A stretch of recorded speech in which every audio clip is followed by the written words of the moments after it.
इसका अनबॉक्सिंग कुछ इस तरह है। इसमें सिर्फ एडाप्टर ही मिलता है।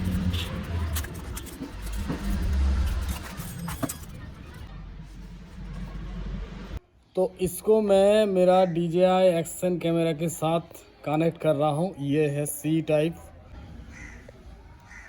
कनेक्ट कर दिया। ये है TRS जैक जो मेरा माइक्रोफोन के साथ जुड़े हैं।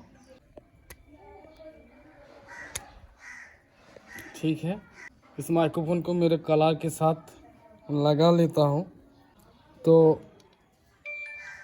आप लोग देख सकते हैं यहाँ पे माइक का साइन आ रहा है, मतलब ये काम कर रहा है।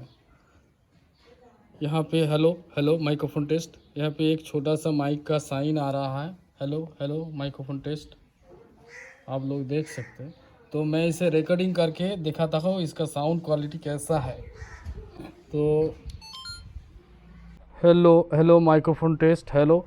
मेरा माइक्रोफोन मेरे कलर के साथ जुड़े हैं, तो आप लोग समझ सकते हैं इसका साउंड क्वालिटी कैसा है। कि आप जो साउंड सुन रहे हैं आप लोग, तो ये इस माइक्रोफोन से आ रहा है। DJI एक्शन कैमरा के साथ, DJI Osmo एक्शन कैमरा के साथ ये वर्क कर रहा है।